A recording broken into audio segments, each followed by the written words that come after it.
Good afternoon friends. आज हम history of English literature के बारे में पढ़ेंगे, जो कि हमने कल स्टार्ट किया था, जिसमें हमने जितने भी पीरियड डिवाइड हुए थे उसके बारे में हम डिस्कस कर चुके हैं। अब इनको हम थोड़ा सा डिटेल में पढ़ेंगे। ठीक है गाइस, पहले हम स्टार्ट करेंगे ओल्ड इंग्लिश से। ओल्ड इंग्लिश में जो आपका स्टार्ट होता है वो 450 से 1066 तक जो है आपका ओल्ड इंग्लिश माना जाता है। उस ओल्ड इंग्लिश को भी जो है वो टाइम पीरियड में डिवाइड किया जाता है, 3 पीरियड में डिवाइड होता है। फर्स्ट जो है आपका ओल्ड इंग्लिश वो आपका जो है 450 से लेकर 1066 तक होता है। इसे ओल्ड इंग्लिश के नाम से जाना जाता है। साथ ही इसको एंग्लो सेक्शन पीरियड के नाम से भी जाना जाता है। सेक्शन का जो मतलब है, वो सेक्शन जो है वो एक प्लेस का नाम है जो कि जर्मनी में है। जर्मनी से उस टाइम पर ब्रिटिश यानी कि ब्रिटेन पर जर्मनी के लोगों का जो है रूल था। जैसे इंडिया पर ब्रिटिश का था, ऐसे ही ब्रिटिश पे जो है वो जर्मनी का रूल था। और वहाँ का जो एक सेक्शन, एक सिटी का नाम है, वहाँ के जो लोग थे वो वहाँ पे रूल कर रहे थे। इस वजह से उस एज को जो है एंग्लो सेक्शन पीरियड के नाम से भी जाना जाता है। और उस टाइम पे जो वहाँ किंग थे वो थे किंग अफर्ड। उस टाइम पे जो वहाँ पे किंग थे वो। इसके बाद स्टार्ट होता है आपका मिडल इंग्लिश। मिडल इंग्लिश का टाइम जो है 1066 से 500 तक का है। ठीक है, इसको जो है 3 पीरियड में डिवाइड किया जाता है। पहला आपका आता है अर्ली मिडल, जिसको एंग्लो नॉर्मन पीरियड के नाम से भी जाना जाता है, जो आपका 1066 से 1340 तक जो है इसमें होता है। नॉर्मन कॉन्स्टेंट का इसके ऊपर नॉर्मन लोगों का यानी कि नॉर्मेंडी का जो है वो ब्रिटिश पे जो है उस टाइम पे रूल होता है। नॉर्मेंडी जो है वो भी फ्रांस जो है, फ्रांस के ना नॉर्मन एक जगह का नाम है, वहाँ के जो लोग थे उन्हें नॉर्मेंडी कहते थे। फ्रांस के यानी कि जर्मनी के बाद जो है फ्रांस के लोगों का जो है वो ब्रिटिश पे थोड़ा सा जो है वो ऑक्युपाई था, या उनका राज था। और उस टाइम पे जो किंग थे वो किंग विलियम थे। और जो है नॉर्मन और ब्रिटिश के बीच में जो है लड़ाई हुई थी उस टाइम पर। और वॉर का जो नाम था वो था हेस्टिंग्स। ठीक है, यहाँ पे आपका जो मिडल इंग्लिश का जो पहला पीरियड है अर्ली मिडल, वो आपका जो है वो यहीं तक है 1340 तक। 1340 से 1400 को जो है एज ऑफ चौसर के नाम से जाना जाता है। क्यों? क्योंकि इस टाइम पे जो जॉफरी चौसर थे वो प्रोमिनेंट राइटर थे, और इनका जो है इंग्लिश लिटरेचर में बहुत सारा योगदान कह लो या कंट्रीब्यूशन कह लो वो था। चौसर को जो है वो फादर ऑफ इंग्लिश लिटरेचर भी कहा जाता है, और चौसर को जो है फादर ऑफ इंग्लिश पोइट भी कहा जाता है, और grand father of English novel कहा जाता है। यानी कि क्वेश्चन आपका ये बन सकता है कि फादर ऑफ इंग्लिश लिटरेचर कौन है, फादर ऑफ इंग्लिश पोइट कौन है, grand father of English novel कौन है? तो वो है जॉफरी चौसर। और फादर ऑफ रेनेसा भी कहा जाता है। क्यों? क्योंकि मिडल एज यानी कि मिडल एज के बाद जो है आपका रेनेसा टाइम जो है वो स्टार्ट होता है 1500 से, इसीलिए फादर ऑफ रेनेसा भी कहा जाता है, और मॉर्निंग स्टार ऑफ रेनेसा भी कहा जाता है। किसको कहा जाता है? जॉफरी चौसर को जो है कहा जाता है।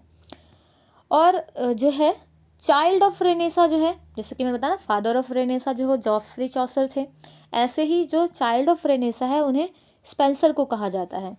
मॉर्निंग स्टार ऑफ रिफॉर्मेशन किसको कहा जाता है? वाइक्लिफ को। वाइक्लिफ को क्यों? कौन है ये? इन्होंने बाइबल जो है वो ट्रांसलेट किया था।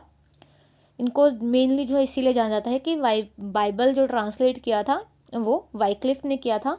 चौसर जो है अपने वर्क में जो है वो हीरोइक कपलेट यूज़ करते हैं, और इनका एक फेमस वर्क है कैंटरबरी टेल्स। क्वेश्चन आ जाता है कि कैंटरबरी टेल्स जो है वो किसने लिखा? तो जॉफरी चौसर ने लिखा। किस फॉर्म में लिखा? तो हीरोइक कपलेट में लिखा। और ये भी क्वेश्चन आता है कि कैंटरबरी टेल्स का जो पूरा नाम है यानी कि फुल नेम क्या है उसका? तो उसका पूरा नाम है the prologue to the Canterbury tales. और इसमें टोटल जो है वो 29 कैरेक्टर्स हैं, और इसमें 24 टेल्स कह लो या चैप्टर कह लो, ये उसमें डिवाइड है। Langland and Wycliffe both are contemporary of Chaucer, यानी कि चौसर के टाइम पर ही जो है वाइक्लिफ और लैंगलैंड जो है वो उस टाइम पे राइटर थे। देन फिर स्टार्ट होता है आपका लेटर मिडल, यानी कि मैं बता ना जो मिडल इंग्लिश एज है वो 3 पार्ट में डिवाइड था। पहला आपका अर्ली मिडल, देन फिर आपका एज ऑफ चौसर, देन फिर आपका लेटर मिडल। लेटर मिडल जो है उसे 15th सेंचुरी जो है कहा था, क्यों? क्योंकि 1400 to 1500 का जो ये टाइम पीरियड डिवाइड है। फ्रेंड्स, इसमें किसी भी तरह का कोई लिटरेचर जो है वो डेवलप्ड नहीं हुआ था। इस वजह से बैरन एज ऑफ इंग्लिश भी कहा जाता है, इंग्लिश लिटरेचर। क्यों? क्योंकि इस टाइम पे कोई भी वर्क जो है वो, वर्क्स लिखना था मुझे यहाँ पे, कोई भी वर्क जो है वो नहीं आया था, इसलिए इसे बैरन एज ऑफ इंग्लिश लिटरेचर भी कहा जाता है। फिर आपका स्टार्ट हो जाता है फ्रेंड्स रेनेसा, द रेनेसा। ये बहुत इंपॉर्टेंट है। द रेनेसा जो है वो 1500 to 66 तक का जो टाइम पीरियड है इसमें डिवाइड, इसको भी जो है 3 पार्ट में डिवाइड किया जाता है। पहला आपका होता है फर्स्ट एज जो आती है आपकी 1500 to 1558 तक, जिसे अर्ली रेनेसा पीरियड भी कहा जाता है। रेनेसा जो वर्ड है ये रेसेनेटिया से लिया गया है, जिसका मतलब होता है रीबर्थ और रिवाइव। रीबर्थ और रिवाइव जो है ये लैटिन का वर्ड है। क्वेश्चन आता है कि जो रेनेसा है ये कौन से वर्ड से जो है वो डिफाइन हुआ है या बनाया गया है, तो लैटिन का वर्ड है ये। और जो कि रेनेसा जो एक मूवमेंट है, जो कहें एक आंदोलन है या बदलाव है या रिवाइव है, वो स्टार्ट कब से हुआ था? वो 1453, यानी कि हम तो यहाँ बात कर रहे हैं 1500 से, लेकिन 1453 में ही स्टार्ट हो गया था। लेकिन ये स्टार्ट कहाँ हुआ था? इटली में। इंग्लैंड में आते आते 1500 हो गया था टाइम, इसलिए हम 1500 से पढ़ते हैं रेनेसा, बट इटली में ये पहले स्टार्ट हो गया था, देन आफ्टर जो है वो इंग्लैंड में आया था। इटली टू फ्रांस में, मतलब जो रेनेसा है, जो रेनेसा मूवमेंट है, ये जो स्टार्ट हुआ था वो इटली से फ्रांस में, फ्रांस से फिर इंग्लैंड में आया था। और इंग्लैंड में कब तक आया था? 1500 में आया था। देन फिर हम बात करते हैं कि जो ग्रीक या रोमन है, क्या रिवाइव हो रहा था? जो कल्चर सिविलाइजेशन है वो रिवाइव हो रहा था, रीबर्थ हो रहा था, रिवाइव हो रहा था, मतलब कल्चर जो सिविलाइजेशन है उसमें डेवलपमेंट हो रही थी, इसी वजह से इसको रेनेसा कहा जाता है। इस टाइम पे बहुत सारे टर्म जो हैं वो आए थे, जैसे इंडिविजुअलिज्म। इंडिविजुअलिज्म का मतलब क्या था? Every man was to free to do, मतलब हर इंसान जो है वो फ्री है, कुछ भी कर सकता है, जो भी उसे करना है वो कर सकता है। ह्यूमैनिज्म क्या था? Study of antiquity. एंटिक्विटी क्या होती है? जो प्राचीन वस्तुएं होती हैं एशियंट टाइम की, प्राचीन वस्तुओं यानी प्राचीन वस्तुओं की जो स्टडी है उसे ह्यूमैनिज्म कहा गया। Renewal of learning in term to new belong renew interest in classical antiquity, यानी कि जो क्लासिकल टाइम पे, मतलब ग्रीक टेक के टाइम पे, मतलब 400 से भी पहले के टाइम पे जो प्राचीन वस्तुएं थी उनके बारे में पढ़ना, उनके बारे में जानना जो है वो एंटिक्विटी का मतलब ही है प्राचीन वस्तुएं। Radical change, idea of religion, politics और साइंस, इन सब में जो है वो चेंज आया था, बहुत ज़्यादा चेंज हो रहा था। 1476 में विलियम कैस्टोन ने क्या इन्वेंट कर दिया? Printing press. ऑब्वियस है, अगर प्रिंटिंग प्रेस होगी, प्रिंट होगा, तभी जो है जो राइटर्स हैं, जो अपनी बुक्स हैं वो उनको प्रिंट करा पाएंगे। और जो पहली बुक प्रिंट हुई, क्वेश्चन आ जाता है कि विलियम कैस्टोन ने जो है प्रिंटिंग प्रेस वो कब इन्वेंट की? तो 1477 में। कौन सी पहली बुक जो है वो प्रिंट हुई? तो मार्टी द अर्थर, जो कि किसके द्वारा लिखी गई थी? किसने लिखी थी ये? Written by the Thomas Malory. और फादर ऑफ इंग्लिश एसे किसे कहा जाता है? फादर ऑफ इंग्लिश एसे वो कहा जाता है फ्रांसिस बेकन। क्वेश्चन आ जाता है कि आपका कि फादर ऑफ इंग्लिश एसे जो है वो कौन है? वो फ्रांसिस बेकन है। ये फादर ऑफ इंग्लिश जो है वो फ्रांसिस बेकन तो हो गए, लेकिन फादर ऑफ एसे कौन है? फादर ऑफ एसे जो है वो कहा जाता है मॉन्टेग्यू को।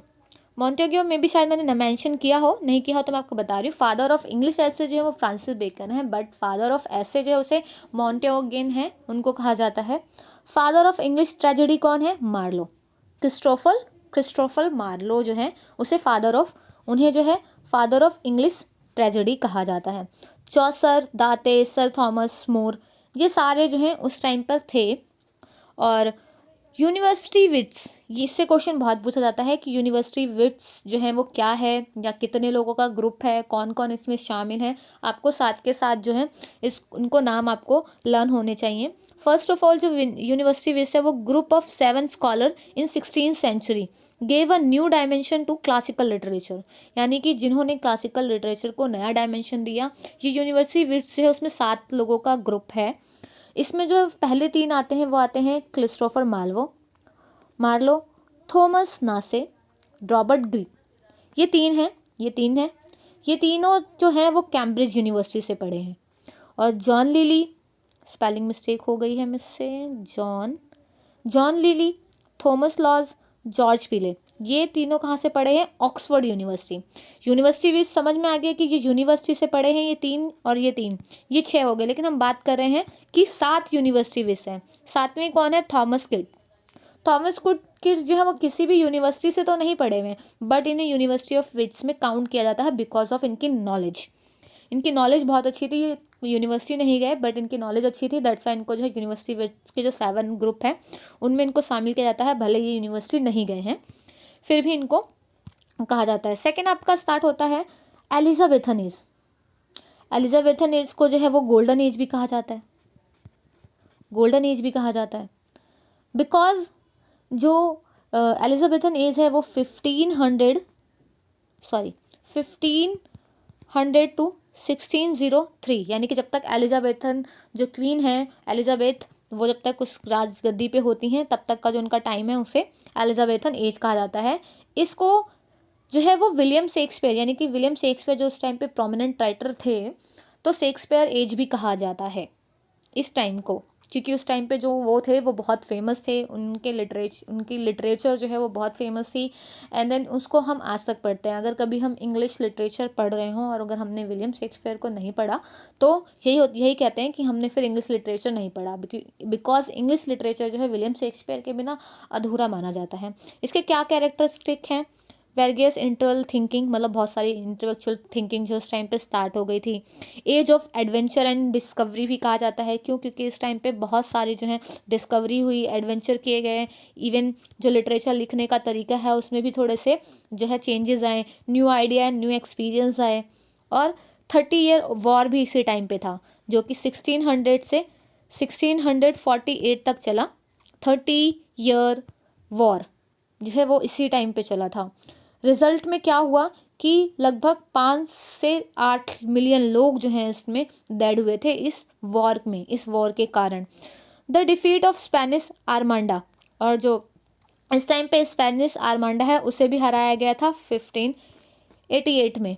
अब ये सारा जो काम हुआ था ये सब जो है वो हुआ था किसके टाइम पे? एलिजाबेथन एज के टाइम पे ही जो ये वाली लड़ाई है वो एलिजाबेथन क्वीन ने जीती थी। और इसे जो है the golden age of English poetry and drama कहा जाता है, क्योंकि इस टाइम पे पोइट्री और ड्रामा दोनों ही बहुत डेवलप्ड हुए थे। इस वजह से जो है इसे कहा जाता है, क्या कहा जाता है? The golden age of English literature. Then हम नेक्स्ट क्लास में हम जो है जैकोबियन एज के बारे में जैकोबियन एज के बारे में पढ़ेंगे, जो कि जेम्स फर्स्ट जो है वो इस टाइम पे जो है वो रूल में आए थे, और इस टाइम पे क्या क्या चेंजेस हुए थे, क्या क्या लिटरेरी जो है एक्टिविटी हुई थी, हम उसके बारे में नेक्स्ट क्लास में डिस्कस करेंगे। बिकॉज अगर मैंने इसको कंटिन्यू करा तो ये बहुत लंबी हो जाएगी वीडियो, तो हम इसके बारे में कल डिस्कस करेंगे। अगर आपको मेरी जो वीडियो है वो पसंद आई हो तो please like, subscribe and share करें। और अगर किसी तरह का कोई चेंज या कोई कमेंट करना हो या कोई सजेशन हो तो प्लीज़ कमेंट कीजिए। Thank you so much. Good evening friends, welcome back my YouTube channel. कल हम हिस्ट्री ऑफ इंग्लिश लिटरेचर पढ़ रहे थे, जिसको आज हम कंटिन्यू करेंगे। कल हमने हिस्ट्री ऑफ लिटरेचर में ओल्ड इंग्लिश, साथ में हमने मिडल इंग्लिश एंड फिर उसके बाद हमने जो है रेनेसा के बारे में पढ़ा था। रेनेसा मैंने आपको बताया था 3 पीरियड में डिवाइड था, अर्ली रेनेसा एंड देन फिर आपका मिडल एंड देन फिर लास्ट आपका था, जो कि रह गया था, क्या रह गया था आपका रह गया था एक सेकेंड, जैकोबियन एज रह गया था। रेनेसा पीरियड में आपका थर्ड जो स्टेज आता है वो जैकोबियन एज होता है, जो कि 1603 से 1625 तक जो है वो चलता है। जैकोबियन एज जो है वो जेम्स जेम्स जो हमारे उस टाइम पे जेम्स फर्स्ट किंग थे उनके नाम पर है। जेम्स फर्स्ट जो है वो स्कॉटलैंड के जेम्स फर्स्ट जो है वो स्कॉटलैंड के जेम्स सिक्स थे, मतलब वो वहाँ के किंग थे। और एलिजाबेथन एज के बाद जो है कोई किंग बनने के लिए नहीं था, यानी कि उनका कोई बेटा या कुछ नहीं था, तो इस वजह से जेम्स सिक्स को जो है स्कॉटलैंड से जो है यहाँ इंग्लैंड बुलाया गया और इंग्लैंड में उन्हें एज अ जेम्स फर्स्ट जो है वो इंग्लैंड के जो है वो राजा बने। इसी टाइम को जो है जैक जो आपका जेम्स है, जेम्स वर्ड का जो मीनिंग है वो जैकोबियन, जेम्स के नाम से ही जैकोबियन एज जो है वो रखा गया। और वो 1603 में जो है वो जो है इंग्लैंड के राजा बनते हैं और 1625 तक जो है वो यहाँ के राजा रहते हैं। इसी वजह से ये एज यहीं तक की है। इसी टाइम पर मतलब जैकोबियन एज में ही जो फेमस ट्रेजेडीज़ हैं विलियम शेक्सपियर की वो आती हैं। ओथेलो 1604 में और किंग लेयर 1605 में और मैकबेथ 16 यहाँ पे मेरा गलत हो गया 1606 में। एंड देन फिर टेम्पेस्ट जो है वो 1611 में जो है वो आता है। यही इसमें जो सबसे हुक्म मतलब क्वेश्चन आ जाता है कि विलियम शेक्सपियर की फेमस 4 ट्रेजेडीज़ जो है वो कौन सी है और इसके सीक्वेंस में लगाइए। तो इन सीक्वेंस में लगाने के लिए जो उनकी 4 ट्रेजेडी है वो है आपकी हैमलेट, ओथेलो, किंग लेयर और मैकबेथ। इसकी सीक्वेंस भी ऐसा है 01, 04, 05 और 06। ये आपको लर्न करना होगा बिकॉज इसमें से किसी का भी जो है वो पूछ सकते हैं। ओथेलो, किंग लेयर, मैकबेथ और हैमलेट जो कि 1601 में आया था, जो कि मैंने आपको बताया ना, इससे पहले वाली जो एज थी वो एलिजाबेथन एज थी।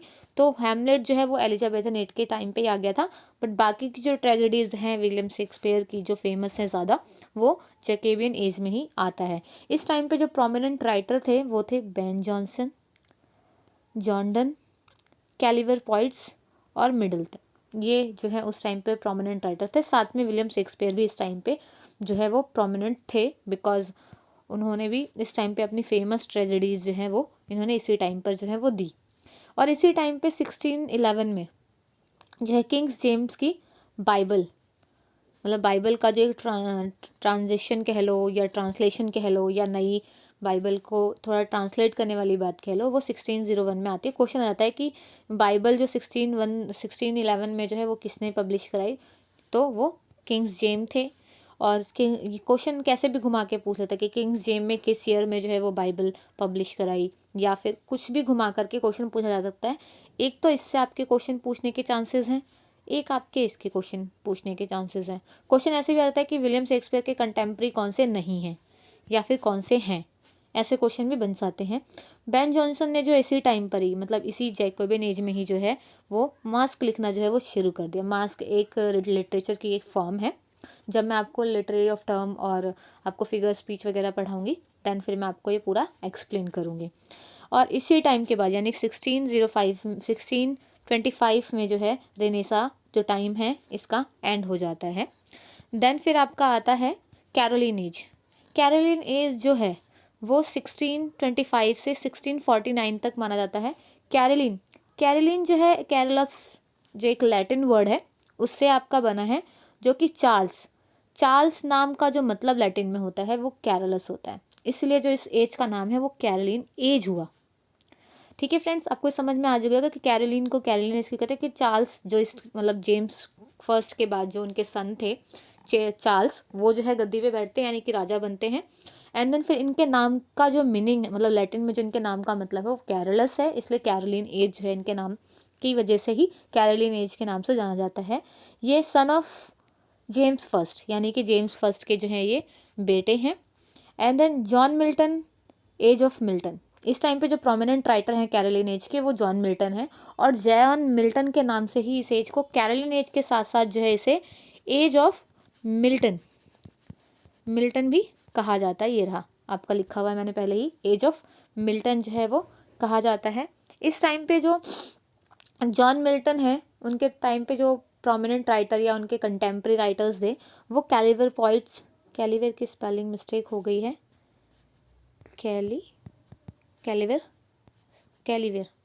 कैलिवर पॉइंट्स, यहाँ एल की जगह वी होगा, ठीक है। कैलिवर पॉइंट्स जो हैं वो इस टाइम पे थे। कैलिवर पॉइंट में कौन कौन आते हैं?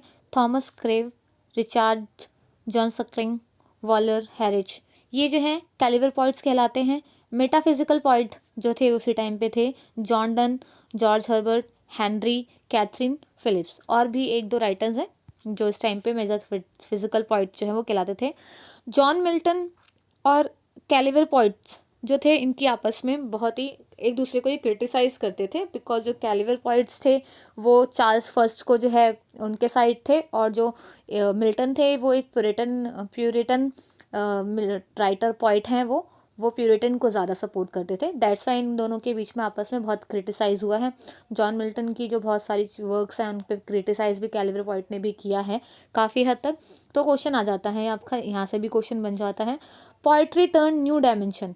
इस टाइम पे पोइट्री जी थे उसने नया एक रूप ले लिया था। क्यों? क्योंकि इससे पहले क्या हो रहा था, प्ले, ट्रेजेडी, इन सब पे ज़्यादा फोकस था। लेकिन जब कैरोलिन एज आता है उस टाइम पे जो एज ऑफ जो मिल्टन है वो पोइट्री पे, एपिक पोइट उनकी बहुत फेमस है, पैराडाइज लॉस्ट, वो जॉन मिल्टन ने ही लिखी। तो इस टाइम पे पोइट्री जो थी उसने एक नया टर्म, नया जो है एक नया रूप ले लिया था। और 1640 में जो है वो क्लोज हो गए थे। क्या क्लोज हो गए थे? थिएटर क्यों क्लोज कर दिए थे? प्लेग की वजह से। इस टाइम पे प्लेग जो है वो बहुत फैल गया था, दैट्स वाई जो है प्लेग की वजह से ही थिएटर जो है वो क्लोज कर दिए गए थे। देन फिर आपका आता है कॉमनवेल्थ पीरियड। कॉमनवेल्थ पीरियड जो है ये 1649 से 1660 तक आता है। क्यों? क्योंकि इस टाइम पे जो है कॉमनवेल्थ जो है एक जो कॉमन लोगों का ग्रुप था, उन्होंने जो इस टाइम पे चार्ल्स फर्स्ट के बाद इस टाइम पे वो किंग पर रूल, मतलब इंग्लैंड पे रूल कर रहे थे, दैट्स वाई कॉमनवेल्थ पीरियड के नाम से जाना जाता है। Charles first declare a civil war. क्या होता है? चार्ल्स फर्स्ट जो थे वो एक सिविल वॉर जो है वो डिक्लेयर करते हैं, और उसमें क्या होता है, जो चार्ल्स फर्स्ट हैं वो हार जाते हैं और उन्हें चार्ज किया जाता है ट्रिनिटी एंड ट्रीजन की वजह से। एंड देन फिर चार्ल्स फर्स्ट को एग्जीक्यूट कर दिया जाता है 1649 में। 1649 में जो है इनको एग्जीक्यूट कर जाता है और इनको हैंग यानी कि फांसी की जो है वो सज़ा मिल जाती है। उनकी पार्टी मतलब सबके सामने जो है उनको जो है हैंग कर दिया जाता है। देन फिर प्यूरिटन जो उस टाइम पे प्यूरिटन थे, जो उस टाइम पे वो जीत जाते हैं। वही फिर कॉमनवेल्थ जो है वो उसका कॉमनवेल्थ का एक कम्युनिटी जो है वो यूनाइटेड एक कॉमनवेल्थ जो है वो ऑर्गेनाइज करते हैं। एंड देन यही लोग जो है फिर इंग्लैंड पे जो है वो जो किंग पे इंग्लैंड पे जो है वो रूल करते हैं। इस टाइम पे क्या होता है, थिएटर क्लोज इमोरल। अब क्या है कि थिएटर मैंने आपको बताया कि 1940 में जो है वो क्लोज हो गए। रीज़न क्या बताया उस टाइम पे मैंने आपको? प्लेग। लेकिन फिर जब कॉमनवेल्थ यानी कि चार्ल्स फर्स्ट हट भी जाते हैं तब भी जो है वो थिएटर जो है वो क्लोज ही रहते हैं। और इस टाइम पे जो थिएटर क्लोज करने का जो रीज़न बताया वो बताया कि इमोरल जो थिएटर हैं वो इमोरल हैं, मतलब उन as a religion concept point of view से जो ये थिएटर है वो इमोरल है, थिएटर नहीं जाना चाहिए, इस वजह से क्लोज कर दिए जाते हैं। Also call up puritan age भी इसको कहा जाता है। क्यों? क्योंकि इस टाइम पे प्यूरिटन जो है वो जीतते हैं और उन्हीं का ही रूल होता है, इस वजह से इसको प्यूरिटन एज भी कहा जाता है। ऑलिवर क्रॉमवेल जो इस प्यूरिटन एज के जो लीडर हैं वही जो है वो लॉर्ड प्रोटेक्टर बनते हैं यूनाइटेड कॉमनवेल्थ ऑफ इंग्लैंड के, और स्कॉटलैंड और आयरलैंड के भी। ठीक है फ्रेंड्स, इसके बाद हम जो है कल कंटिन्यू करेंगे इसके आगे। आज मैं क्लास यहीं पे जो है वो ख़त्म करती हूँ। कल हम पढ़ेंगे न्यू क्लासिकल एज 1600 से 98, अंदर फिर इसके आगे के एजेस जैसे रोमांटिक एज, विक्टोरियन एज, इसको अभी हम आप आगे कंटिन्यू करेंगे। तो आगे बढ़ने के लिए प्लीज़ मेरे चैनल पे बने रहिए और please like, subscribe and share कीजिए। अगर किसी तरह की कोई सजेशन है तो प्लीज़ कमेंट कीजिए। Thank you so much. Evening friends, welcome back to my channel. History of literature हम पढ़ रहे थे और इसको ही हम आगे कंटिन्यू करेंगे। आज हम पढ़ेंगे न्यू क्लासिकल एज जो कि 1660 से 1798 तक का है। इसको भी जो है लगभग 2 पीरियड्स में डिवाइड किया गया है। इसको हम आगे कंटिन्यू करेंगे। हम जैसे कि पहले पढ़ेंगे new classical as. New classical as के जो ऑथर हैं वो क्या कर रहे थे, वो try to follow the rules of the Roman classical writing Roman classical यानी कि जो रोमन के टाइम पे जो क्लासिकल एज थी 450 से पहले का जो टाइम पीरियड था रोमन में, वहाँ की जो लिखने का तरीका था उसको जो है इन्होंने फॉलो किया और इन्होंने हीरोइक कपलेट लिटरेरी डिवाइस जो है इन्होंने अपने राइटिंग्स में जो है वो यूज़ की। हीरोइक कपलेट क्या होता है? A B B C C D D, ये जो आपका ए बी बी सी सी, ये आपका क्या है? एक राइमिंग पैटर्न है, जो कि अगर मैं बात करूँ लास्ट में आपका आता है ब्लैक, फिर डे, फिर रेन, केन, तो आपका जो लास्ट वर्ड होता है वो राइमिंग स्कीम मैच होती है। तो ए बी बी ये आपकी राइमिंग स्कीम होती है, इसी को हीरोइक कपलेट कहते हैं। इसको जो है वो स्यूडो क्लासिकल एज के नाम से भी जाना जाता है। क्यों? स्यूडो का मतलब होता है फेक। स्यूडो के नाम से क्यों जाना जाता है? क्योंकि इन्होंने जो है वो जो पुराना हमारा जो ओरिजिनल क्लासिकल है उसको कॉपी किया, इसी वजह से नियो क्लासिकल एज के नाम से जो है ये जाना जाता है। मोस्ट ऑफ द राइटर जो है उस टाइम पे वो ट्रेंड, इसमें स्पेलिंग गलत हो गई है, ट्रेडिशनलिस्ट थे। ट्रेडिशनलिस्ट मतलब कि ट्रेडिशन को फॉलो करने वाले। इसमें जो ई है वो एक्स्ट्रा हो गया है मुझसे, तो ई जो है वो एक्स्ट्रा है। तो ट्रेडिशनलिस्ट थे क्योंकि वो ट्रेडिशन को जो है वो फॉलो करते थे। Literature regarded as an art, literature को कैसा क्या मानते थे कि वो एक आर्ट है। जो लिटरेचर है लिखने का जो है उसे एज अ आर्ट जो है वो मानते थे। वो ट्रेडिशनलिस्ट थे। And man his activities were taken as a main subject of poem. उस टाइम की जो पोएम्स थी उसको क्या उसकी थीम थी, मेन सब्जेक्ट क्या थी उनका?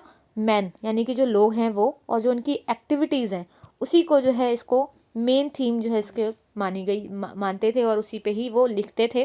और उनका जो लिखने का तरीका था वो ट्रेडिशनल था।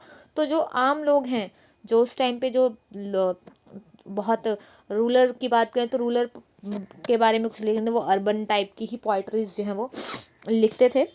The author use satire corrective tools, मतलब वो अपने जो वर्क है उसमें एज अ सटायर वो यूज़ करते थे। सटायर मीन्स कि किसी को ऐसे सटायर करते हुए उसके लिए कुछ कटाक्ष बातें कहते हुए जो है वो अपनी पोएम को कंप्लीट लिखते थे। और the author was not conservative and imaginative, जो उस टाइम पे जो पोएट थे वो इमेजिनेशन नहीं करते थे, किसी भी अपना जो भी उनका टॉपिक होता था उस चीज़ को इमेजिनेशन करके नहीं लिखते थे। वो रियल लाइफ में उस चीज़ को देख करके उस चीज़ को देख के वो लिखते थे, उनकी कोई अपनी इमेजिनेशन नहीं थी। और वो मैन के ऊपर और जो अर्बन सिटीज़ थी उन पर ही ज़्यादा फोकस करते थे। और इसमें एक सबसे बड़ी चीज़ क्या हुई थी, जो थिएटर थे जो मैंने आपको बताया था 1640 में जो क्लोज़ हुए थे उसको 1660 में जो है वो ओपन कर दिया गया था, रीओपन हो गए थे थिएटर। इसमें ही जो है आपका रेस्टोरेशन को मैंने बताया आपको दो पीरियड में डिवाइड किया गया। पहला आपका है रेस्टोरेशन एज। रेस्टोरेशन एज जो है वो 1660 से 700 जो है तो तब तक के टाइम के पीरियड में डिवाइड है। क्यों 700 तक? क्यों? क्योंकि उस टाइम तक हमारे जो प्रोमिनेंट राइटर हैं उनकी एज तक और उस टाइम तक की जो भी बदलाव हुए हैं उसी पे ये चीज़ें डिपेंड करती हैं।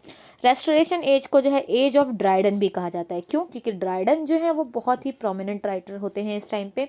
इन्हीं से रिलेटेड अगर हम कहें क्रिटिसिज्म जो स्टार्ट हुआ एक्चुअल में कहते हैं वो ड्राइडन ने ही स्टार्ट किया।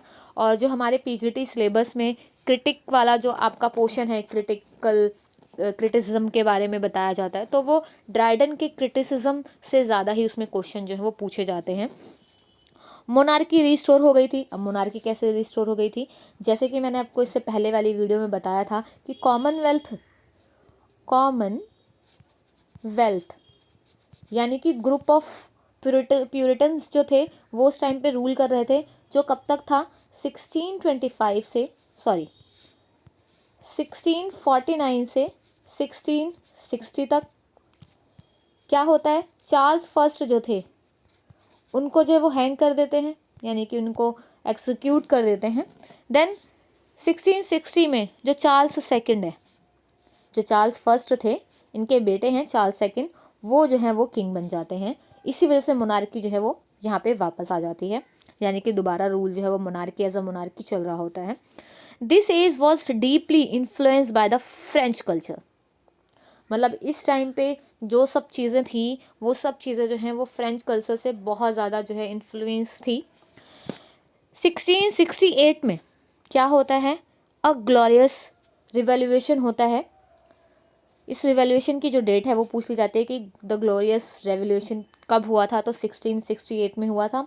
और इसी को जो है वो ब्लडलेस रेवोल्यूशन कहते हैं, क्योंकि इसमें ब्लड यानी कि लोग कम मारे गए थे, कम लोगों की डेथ हुई थी, दैट्स वाई इसको ब्लडलेस रिवॉल्यूशन भी कहते हैं।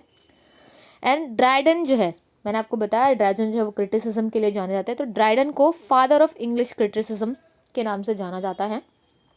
और रिचार्ड को फादर ऑफ न्यू क्रिटिसिज्म, मतलब ड्राइडन को इंग्लिश क्रिटिसिज्म और रिचार्ड को father of new criticism question बन जाता है। तो प्लीज़ इसको लर्न करिएगा, याद रखिएगा, 2-3 बार वीडियो देखेंगे तो अपने आप लर्न हो जाएगा।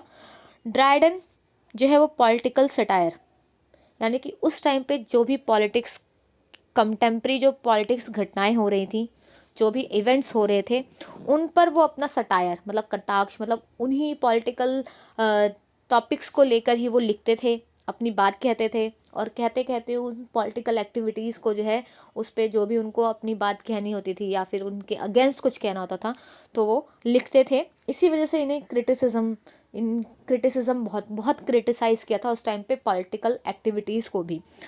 उस टाइम पे जो प्रोमिनेंट राइटर्स थे कुछ जो उनके साथ के थे, कंटेम्प्रेरी कह लो आप, बनियान, थॉमस हॉवेल्स, सैमुअल पेपीज और विलियम कॉन्ग्रीव्स जो थे, इन्हें कॉमेडी ऑफ मैनर के लिए जाना जाता है।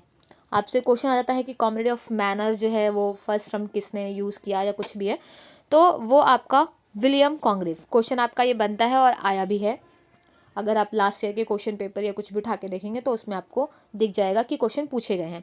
देन फिर इसके बाद स्टार्ट होता है 700 से ही आपका अगस्टन एज को एज ऑफ पॉप भी कहते हैं। क्यों? क्योंकि इस टाइम पे जो अलेक्जेंडर पॉप थे वो प्रोमिनेंट राइटर थे, दैट्स वाई जो है अलेक्जेंडर एज उनके नाम पे एज ऑफ पॉप कहते हैं। और अगस्टन एज जो कहते हैं इसको एज ऑफ रीज़न भी कहते हैं। मैंने आपको बताया अगस्टन एज ऑफ पॉप और एज ऑफ रीज़न भी कहते हैं, क्योंकि इस टाइम पे जो रीज़न है यानी कि किसी भी चीज़ के पीछे का जो रीज़न है उसको ज़्यादा वैल्यू करने लग गए थे, दैट्स वाई इसको अगस्टन एज ही कह देते हैं। कई बार इसको जॉर्जियन एज भी लोग कहते हैं, जो कि वो मिसलीडिंग है। वो इसलिए कह देते हैं क्योंकि इस टाइम पे जॉर्ज फर्स्ट और जॉर्ज सेकंड जो है वो किंग बने थे इन्हीं टाइम पीरियड में, बहुत कम टाइम का पीरियड था इनका, लेकिन ऑगस्टन एज के नाम से जाना जाता है। क्योंकि ऑगस्टन एज जो एम्परर अगस्टन थे इस टाइम पे, कब, 27 BC के टाइम पर, उनके नाम पर, क्योंकि उस टाइम पे जो भी एक्टिविटीज़ थी वो उसी रीज़न की, उसको भी रीज़न की कहा जाता है, इस वजह से उसी को कॉपी कर जाता, दैट्स वाई इसको अगस्टन एज कहा जाता है। इस टाइम पे जो जिनका रूलर था या जिन कह रहे कि मोनार्की किस किस की थी, तो क्वीन एने बनी थी, उनके बाद जो है किंग जॉर्ज फर्स्ट बने थे, एंड देन फिर किंग जॉर्ज सेकंड जो है इस टाइम पे, इन तीनों का ही जो है इस टाइम पे मोनार्की रही है इस टाइम पीरियड में। वो अब इस टाइम पे जो प्रोमिनेंट राइटर थे वो थे Alexander Pope, Edison, Swift, Goldsmith, steel, Daniel Dafoe. और इस टाइम पे क्या था, जो पार्टीज़ थी यहाँ पे, जो पॉलिटिकल पार्टीज़ थी वो 2 पार्टीज़ जो है वो डोमिनेटिंग थी, मतलब 2 पार्टीज़ का जो उस टाइम पे ट्रेडिशन चल रहा था। और इस टाइम पे क्या टूल्स यूज़ करते थे अपने वर्क में, सटायर और हीरोइक कपलेट। मैंने हीरोइक कपलेट भी आपको बताया कि जो आपकी ए बी बी बी करके जो आपकी राइमिंग स्कीम है इसको करना, और सटायर मैंने आपको बताया किसी चीज़ को लेकर के अपने जो भी नेगेटिव थॉट्स हैं वो रखना, सटायर। 17 यानी कि मैंने आपको बताया 1745 तक की जो है अगस्टन एज है, लेकिन 1744 में ही जो है अलेक्जेंडर पॉप की जो है वो डेथ हो जाती है, और 1745 में जो है जोनाथन स्विफ्ट की डेथ होती है।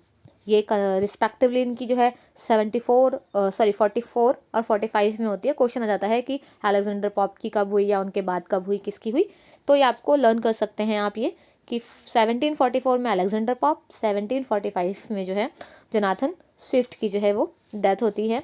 साथ में आपका आता है कि इस टाइम पे क्या हुआ था, रैपिड डेवलपमेंट। किस में हुई थी रैपिड डेवलपमेंट? नॉवल में। नॉवल लिखना स्टार्ट हो गया था और नॉवल में जो है बहुत ज़्यादा डेवलपमेंट जो है वो स्टार्ट हो गई थी। जो ड्रामा था, drama turn political satire to melodrama. मैंने आपको बताया ना इससे पहले जो ड्राइडन का टाइम था उन्होंने बहुत सारा पॉलिटिकल सटायर किया, पॉलिटिकल एक्टिविटीज़ पे अपने बात करी, तो उस टाइम पे जो पॉलिटिकल सटायर्स था वो इस टाइम तक आते आते मतलब ऑगस्टन एज में जो है ये पॉलिटिकल सटायर से जो ये ड्रामा है वो मेलो ड्रामा में जो है वो चेंज हो गया। पहले मतलब पॉलिटिकल टॉपिक को लेकर के उनके ड्रामाज होते थे, प्ले होते थे, लेकिन इस टाइम तक आते आते जो मेलो ड्रामा है उसको जो है अडेप्ट करने लगे थे वो। और इस टाइम पे जो कैपिटलिज्म और ट्रेड है, मतलब जो पूंजीवाद है, जो ट्रेडिशनल ट्रेड मतलब जो आपका कंपनीज वगैरह है उसमें जो है डेवलपमेंट काफ़ी होने लगी थी। रीज़न था ये, डेवलपमेंट हो रही थी, कैपिटलिज्म आ ही रहा था। ऑब्वियस अगर डेवलपमेंट होगी तो कैपिटलिज्म पूंजीवाद तो आएगा ही। और इस टाइम पे जो आपके ये थे वॉल्टेयर एंड ओलिवर गोल्डस्मिथ, इन्होंने ही जो है ऑगस्टन जो टर्म है या एज है इसका जो यूज़ किया था वो इन्होंने ही यूज़ किया था फर्स्ट टाइम। किसने? वॉल्टेयर और ओलिवर गोल्डस्मिथ ने। देन फिर हम बात करते हैं इसके बाद वाला जो टाइम आपका पीरियड है। पहले आपका आया ड्राइडन, देन फिर आया आपका एज ऑफ पॉप, अब आपका आया एज ऑफ ट्रांजिशन या सेंसिबिलिटी, डॉक्टर जॉनसन, आप कुछ भी कह सकते हैं क्योंकि इसको तीनों ही नाम से जाना जाता है। ये आपका हुआ था 1745 से लेकर 1798 तक। Era of change by the pseudo classical to romantic. अब मैंने क्या बताया कि न्यू क्लासिकल के बाद जो है रोमांटिक पीरियड आता है। इस पीरियड के बीच में जो ये आपका टाइम है ट्रांजिशन यानी कि चेंजेस, बदलाव, सेंसिबिलिटी, संवेदनशील, ये इस टाइम पे आता है। और इस टाइम पे जो आपका क्लासिकल था वो धीरे धीरे रोमांटिसिज्म की तरफ जो है वो बढ़ रहा था। इसे प्री रोमांटिक एज भी कहते हैं। क्यों? क्योंकि रोमांटिक एज से पहले का टाइम, इसलिए प्री रोमांटिक। डिक्शनरी जो है इस टाइम पे, a dictionary of English language जो है वो डॉक्टर जॉनसन ने जो इसी टाइम पे ही पब्लिश की या लिखी। ठीक है, क्वेश्चन आता है कि इंग्लिश डिक्शनरी किसने लिखी? तो डॉक्टर जॉनसन ने लिखी। किस टाइम पीरियड में लिखी? एज ऑफ ट्रांजिशन, सेंसिबिलिटी, या आपका 1748 टू 1798, या न्यू क्लासिकल एज भी हो सकता है क्योंकि ओवरऑल जो इनका पूरा नाम है वो न्यू क्लासिकल एज ही है। The quality of empathy, feel of misery for others. अब क्या होता है फील ऑफ माइजरी? जो इस टाइम पे जो क्वालिटी है, जो इन्होंने पोयम लिखना शुरू किया या इस टाइम पे जो पोयम लिखी जा रही थी, वो जो लोग थे, अदर्स जो थे, उनकी जो माइजरी थी यानी कि उनकी जो दुख था, उनकी जो प्रॉब्लम्स थी, उनको लोग फील कर रहे थे और उन फील करके उस चीज़ को वो अपने पोयम में जो है वो राइट कर रहे थे। प्री रोमांटिक पोइट किसे कहा जाता है? Goldsmith, Thomas Gray, Collins, Blake, Richardson and Henry Fielding, इनको जो है प्री रोमांटिक पोइट्स कहा जाता है। देन फिर हम इसके बाद बात करते हैं रोमांटिक पीरियड, यानी कि रोमांटिक पीरियड आपका स्टार्ट होता है 1798 से, जो कि चलता है 1737 पे। इसमें एक प्रॉब्लम भी है, कहीं कहीं लिखा हुआ है कि 37 तक चलता है और कहीं कहीं लिखा है 1832 तक चलता है। तो आप क्वेश्चन अगर आपके एग्जाम में आता भी है कि आपका रोमांटिक टाइम पीरियड कब से कब तक का है, या तो ऑप्शन में आपको दिया होगा कि आपका 1798 से जो है वो 1837 तक का है, या ऑप्शन में होगा 1798 से 1832 तक का है। और अगर दोनों ऑप्शन में आते हैं, ऐसा पॉसिबल है नहीं कि दोनों ऑप्शन में दें, इफ़ अगर दोनों आते हैं तो आप इस वाले को टिक कर सकते हैं। इस पे हम ज़्यादा जाएंगे, इस पे कम, बट मोस्टली यही चांसेस हैं कि दोनों में से कोई एक ही डेट आपको दे। रोमांटिक एज को एज ऑफ वर्थवर्थ भी कहा जाता है। क्यों? क्योंकि वर्थवर्थ जो विलियम वर्थवर्थ थे वो उस टाइम के प्रोमिनेंट राइटर थे और इन्हीं के ही वर्क के साथ जो है वो रोमांटिक पीरियड जो है वो स्टार्ट होता है।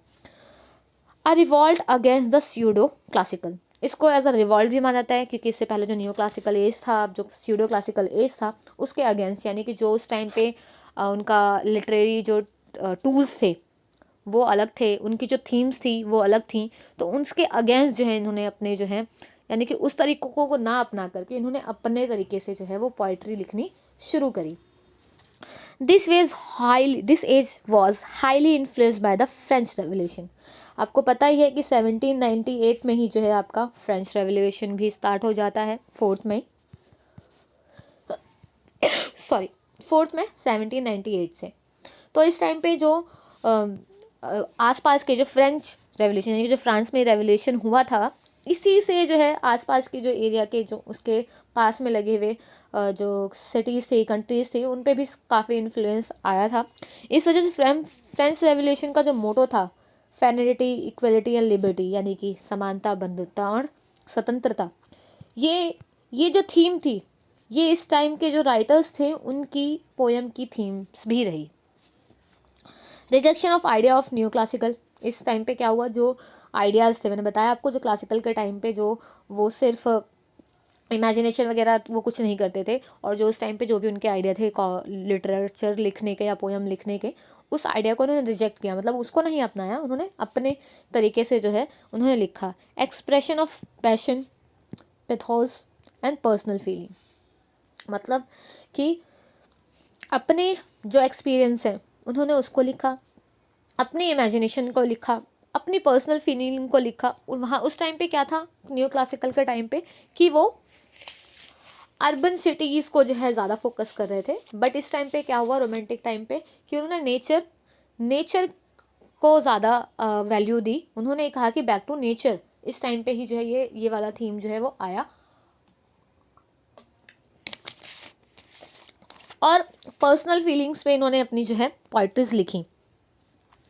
इसमें क्या है, अब जो रोमांटिक एज है इसमें भी जो राइटर्स हैं इनको 2 पार्ट्स में डिवाइड किया जाता है। एक आपका ओल्डर रोमांटिक, एक आपका होता है यंगर रोमांटिक पोइट। ओल्डर कौन कौन से, ओल्डर में आपके आते हैं Wordsworth, S T. Coleridge, Robert Southey and Sir Walter Scott, और एक्सेट्रा और भी हैं, बट अभी हम इतने की ही बात करते हैं।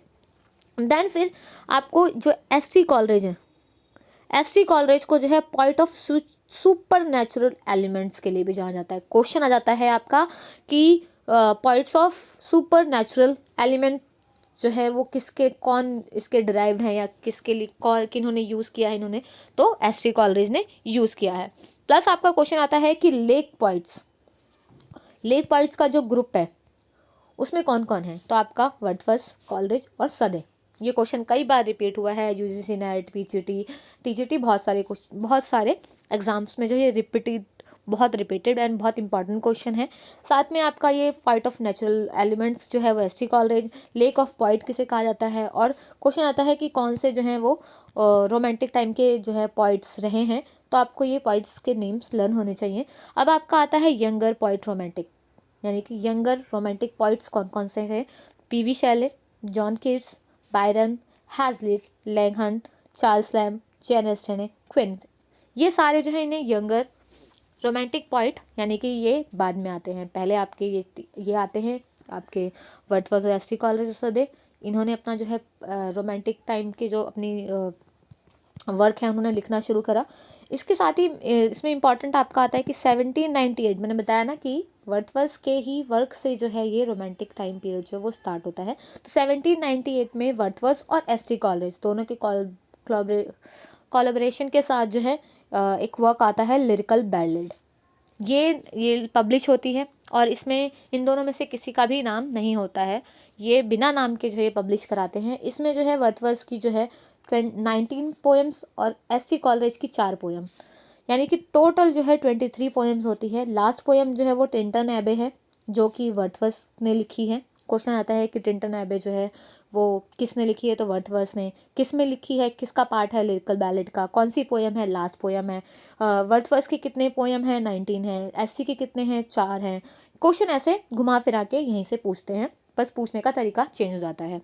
साथ में जो एस.टी. कॉलरेज की जो 4 पोएम है उनके नाम भी आपको लर्न करने हैं। पहली जो सबसे पहली पोएम है इस लिरिकल बैलेड में, बताया 23 पोएम है, पहली जो है वो द राइम ऑफ एशियन मैनरर यही है, और जो लास्ट पोएम है वो वर्ड्सवर्थ की है। ये जो है ये कॉलरेज की पोएम है, the rime of ancient mariner, the nightingale, foster mother's tale, the डॉगयन।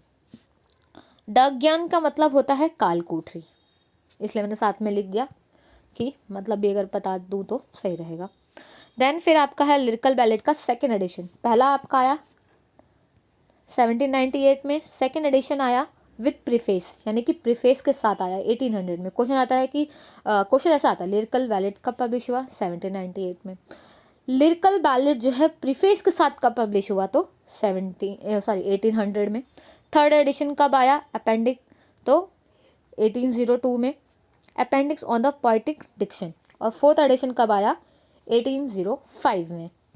Then फिर आपका आ जाता है इसके बाद कि जो एक पोएम है द सीजन, द सीजन जो है 4 पोएम का कलेक्शन है जो कि जेम्स थॉमसन का है। ये क्वेश्चन भी इंपॉर्टेंट है, पीजीटी में पूछ लिया जाता है, टीजीटी में पूछ सकते हैं क्योंकि उसी के ही राइटर्स हैं। फोकस ऑन राइटर और narrator emotion and inner world. जो राइटर्स थे, जो उस टाइम पे नरेटर थे, जो पोएट थे, या वो उन्होंने ज़्यादातर इमोशंस और इनर वर्ल्ड यानी कि अपनी फीलिंग्स को जो है उन्होंने एक्सप्रेस किया है। Celebration, nature, beauty and imagination, ये इनकी थीम है। क्वेश्चन आता है कि इनकी पोएटिक थीम्स क्या क्या रही हैं, तो emotions, inner world, celebration, nature, beauty and imagination. Nature पे ही इन्होंने ज़्यादा फोकस किया है। रिजेक्शन ऑफ इंडस्ट्रियलाइजेशन, इससे पहले क्या था जो मैंने आपको बताया कि उसमें कैपिटलिज्म और ट्रेड का जो है डेवलपमेंट हो रहा था, लेकिन इन्होंने जो है इस टाइम के जो पॉइंट्स थे उन्होंने इंडस्ट्रियलाइजेशन का जो है वो रिजेक्ट किया। क्यों? क्योंकि वो चाहते थे कि रूलर की तरफ बढ़ा जाए, और उन्होंने रूलर्स पे ही अपनी जो पोइट्री है वो मोस्टली लिखी हैं। नेचर को ही उन्होंने सुप्रीम माना है। Ideal of women, children and rural area, जो आइडलेशन है जो मैंने बताया ना कि उन्होंने वुमेन, चिल्ड्रन और रूरल एरिया पे जो है अपने उनको बोला है कि यही जो है वो सही थिंग्स हैं। और इस टाइम पे जो है supernatural and mythological elements जो हैं वो लाइफ के उन्होंने सेलिब्रेट करे हैं। एक्सपेरिमेंटल यूज ऑफ लैंग्वेज,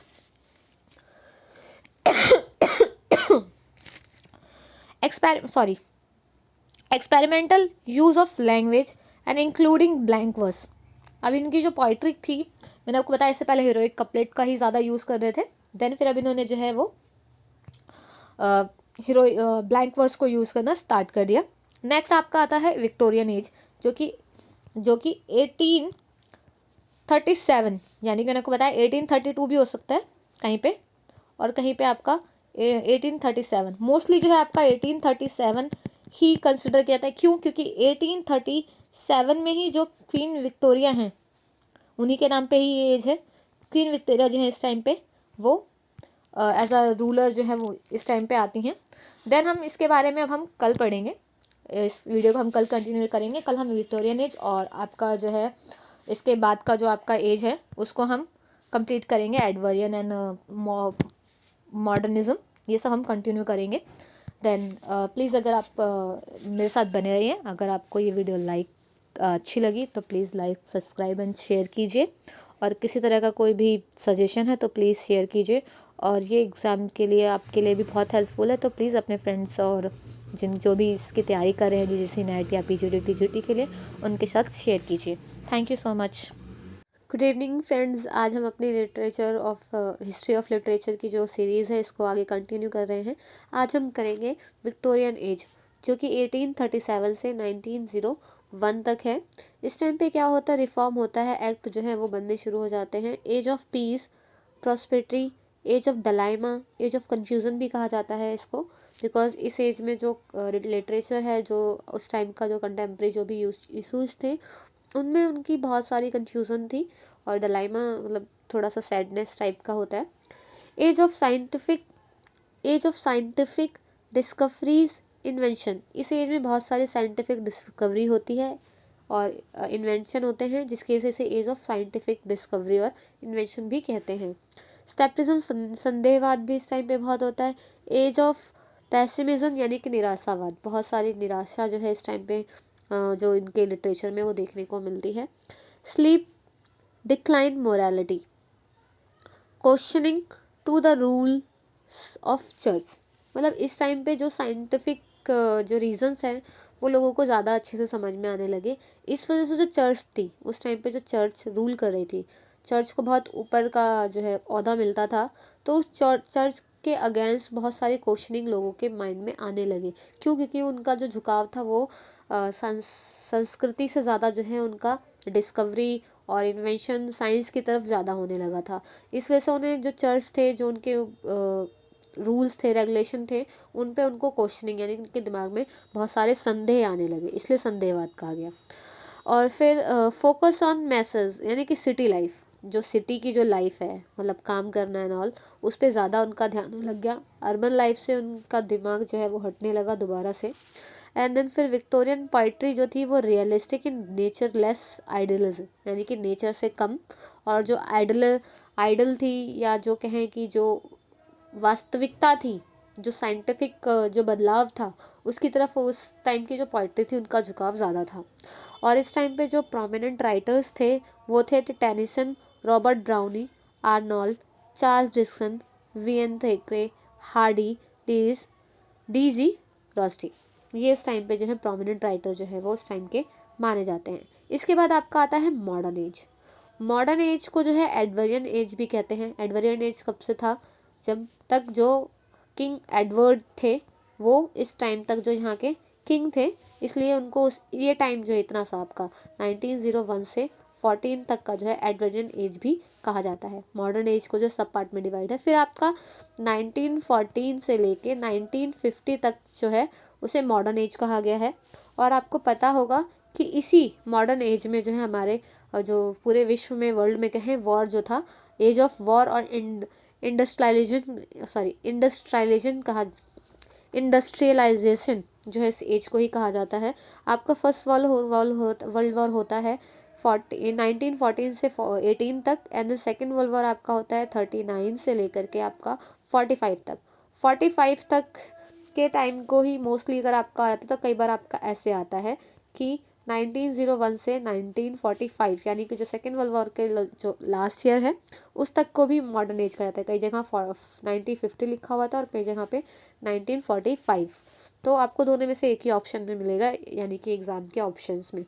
आपका फर्स्ट वर्ल्ड वॉर हुआ 1914 से 18 तक, फिर 1939 से 45 तक। इस टाइम पे जो इंडिविजुअलिज्म है उसको ज़्यादा बढ़ावा दिया गया। इस टाइम पे जो पूंजीवाद कह लें या कहने की जो इंडस्ट्रीज़ थी, जो आपका साइंटिफिक रीज़न थे, इन सबको और बढ़ावा मिला। इस टाइम पे एक्सपेरिमेंटल बहुत हुए, और एक्सपेरिमेंट किस में हुए, राइटिंग, लिटरेचर में भी जो है लिखने के जो तरीके हैं उस टाइम पे एक्सपेरिमेंट जो है वो स्टार्ट हुए। और फ्री वर्स क्या होता है, जिसमें no rhyming, no rhyme, no metre, उसे फ्री वर्स कहते हैं। तो फ्री वर्स में जो है एक्सपेरिमेंट होने शुरू हो गए लिखने के लिए। स्ट्रीम ऑफ कॉन्शियसनेस भी जो है इसी एज को कहा जाता है। एंड इस टाइम पे जो ऑथर्स थे, मतलब प्रोमिनेंट ऑथर जो हैं वो थे James Joyce, Virginia Woolf, T S. Eliot. आपका वर्जीनिया वुल्फ, टी.एस. एलियट और अमेरिकन और भी राइटर्स थे जिन्हें हम जैसे कि कहें अर्नेस्ट हेमिंगवे, आपका विलियम फॉकनर, ये भी आपके जो है मॉडर्न एज के ही जो राइटर्स हैं वो माने जाते हैं। इस टाइम पे सिम्बलाइजेशन बहुत था, मतलब किसी बात को कहने के लिए कोई भी लिटरेचर था उसमें सिम्बलिज्म बहुत ज़्यादा यूज़ किया जाता था। इस टाइम पे और भी जो राइटर्स थे वो प्रोमिनेंट थे, जैसे रॉबर्ट ब्रेज, जॉन, मतलब जिन्होंने सिम्बलिज्म यूज़ किया अपने लिटरेचर में, ये उनके नाम हैं। Robert Bridges, John Masefield, T S. Eliot, W ईस्ट, आपका वर्जीनिया वुल्फ, और आपका जो है वर्जीनिया वुल्फ एंड एक सेकेंड रुक जाइए, बस ये बैक हो गया मुझसे। वर्जीनिया वुल्फ एंड एक सेकेंड बस,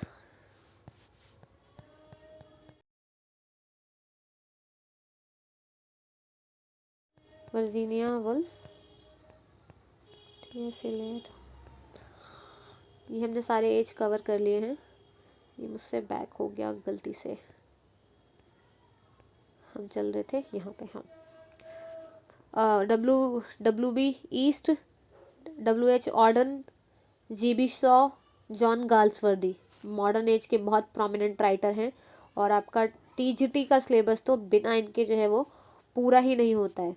इन्होंने जो सोशल प्रॉब्लम है उन्हों पे अपनी नॉवल लिखी, और इनको जो है मॉडर्न एज का बहुत ही फेमस नॉवेलिस्ट माना जाता है, क्योंकि इन्होंने नॉवेलिस्ट और प्ले लिखे, और इनके जो प्लेस थे वो सब जो है वो सोशल प्रॉब्लम, यानी कि उस टाइम पे जो कंटेम्प्रेरी प्रॉब्लम्स थी उन पे ही वो लिखते थे। इसके बाद स्टार्ट होता है आपका 20th सेंचुरी। 20th सेंचुरी में मैंने यहाँ पे बहुत कम चीज़ें जो हैं वो नोटिस या कहें कि लिखी है। आपको 20th सेंचुरी में सब कुछ पढ़ना पड़ेगा, ब्रिटिश लिटरेचर से लेकर के आपको जो नॉन ब्रिटिश यानी कि अमेरिकन, कैनेडियन, ऑस्ट्रेलियन यानी कि नाइजीरियन, जो ये सब, और साथ में इंडियन लिटरेचर को भी आपको पढ़ना पड़ेगा अगर आप एग्ज़ाम के लिए पढ़ते हैं तो। And In terms of Europe America tradition, the main period are captured in the Patrick division, modern literature, post modern literature following that. मतलब आपको मैंने बताया कि जो मॉडर्न एज था वो आपका इस टाइम तक को जो है माना जाता है, और आपका पोस्ट मॉडर्निज्म यानी कि 20th सेंचुरी को पोस्ट मॉडर्निज्म यानी कि पोस्ट मॉडर्न एज भी कहते हैं, जो कि आपका 1969 से लेकर 1990 तक मान लो। Technological advance during the 20th century. अब क्या हुआ इस टाइम पे, जो टेक्निकल थे यानी कि जो टेक्निक थी वो काफ़ी जो है वो एडवांस हो गई थी। इस वजह से कि क्यों, क्योंकि जो इस टाइम पे जो आपके प्रिंटिंग प्रेस कह लो, ये सब चीज़ें काफ़ी बढ़ गई थी। इस वजह से 20th सेंचुरी में बहुत सारे चीपर प्रोडक्शन ऑफ बुक, यानी कि अब आप सोचो कि इन्वेंशन हुए हैं, बहुत सारी प्रिंटिंग प्रेस आ चुकी हैं, तो बहुत सारी जो बुक्स हैं वो इस टाइम पे जो है वो पब्लिश की गई हैं। और इसी टाइम पे जो नोबेल प्राइज़ है यानी कि नोबल अवार्ड जो लिटरेचर में दिया जाता है, ये भी स्टार्ट हो गया था 1901 से स्टार्ट हो गया था। और कुछ हर साल जो है किसी न किसी को नोबेल प्राइज़ मिलता है, पर कुछ ईयर में नहीं दिए गए। आपका 14 में, 18 में, 35 में, 40 से लेके 43 तक, यानी कि 40, 41, 42, 43, इन 4 सालों में कभी किसी को कोई, मतलब इन 4 ये जो आपके डेट दिए हुए हैं यानी कि ईयर दिए हुए, इन ईयर में जो है किसी को नोबेल प्राइज़ नहीं दिया गया। देन फिर हम बात करते हैं 20th century literature is about the individualism, stream of consciousness, read to be against the power, religion, scientific fiction, short stories, class diction about the workers, इन सब चीज़ों के बारे में उन्होंने जो है लिखा 20th सेंचुरी में। 20th century was called the era of the book, because क्योंकि इस टाइम पे बहुत सारी बुक जो है वो पब्लिश हुई, बहुत सारे जो प्रिंटिंग प्रेस थी इस वजह से।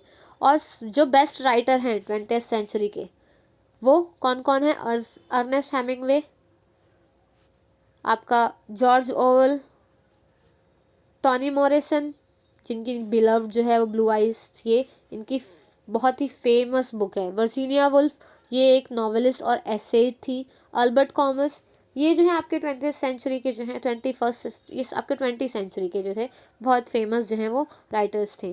साथ में ही आपको दोस्तों जो है कवर करना है, वो आपको कवर करना है 20th सेंचुरी के जो अदर लिटरेचरी वर्क है। अदर जैसे कि आपका ब्रिटिश को छोड़ दें तो अमेरिकन भी आपको पढ़ना है, प्लस आपको कैनेडियन भी पढ़ना है, कैनेडियन। देन फिर आपको जो है इसमें नाइजीरिया यानी कि साउथ अफ्रीका के जो हैं नाइजीरियन, उनका भी आपको एक दो राइटर कंप्लीट करने हैं। ऑस्ट्रेलिया का आपका कंप्लीट करना है, आपका इटली, फ्रांस, रशिया, इन सब के जो फेमस राइटर्स हैं उनके बारे में आपको थोड़ा थोड़ा पढ़ना है, क्योंकि उनके ज़्यादा तो नहीं डीप नहीं पूछते, बट उनका नाम और उनकी कुछ बुक्स हैं वो आपको लर्न करनी होगी विद डेट, क्रोनोलॉजी ऑर्डर, या फिर आपको मिक्स मैच में जो है आपसे क्वेश्चन पूछ ले जाते हैं। आज हमारी जो ये हिस्ट्री ऑफ लिटरेचर की जो सीरीज़ है ये आज आपकी यहीं कंप्लीट होती है। और अब हम नेक्स्ट क्लास में जो है फिगर ऑफ स्पीच, जो कि बहुत इंपॉर्टेंट है और हर एग्ज़ाम में टीजीटी, पीजीटी, यूजीसी, किसी भी आप अगर इंग्लिश लिटरेचर की बात करें तो उसमें इससे क्वेश्चन पूछे भी जाते हैं। मैं आपको फिगर ऑफ स्पीच जो है विद हिंदी के जो फिगर ऑफ स्पीच यानी कि जिसे हम अलंकार कहते हैं उससे रिलेट करके बहुत ईजी वे में पढ़ाऊँगी, जिससे कि आपको ईजी हो जाए याद करने में। ठीक है, नेक्स्ट क्लास में मिलते हैं। प्लीज़ अगर मेरी वीडियो आपको पसंद आई हो तो लाइक, सब्सक्राइब एंड शेयर करें, और कोई भी सजेशन हो वो हम मुझे कमेंट ज़रूर कर सकते हैं। Thank you so much.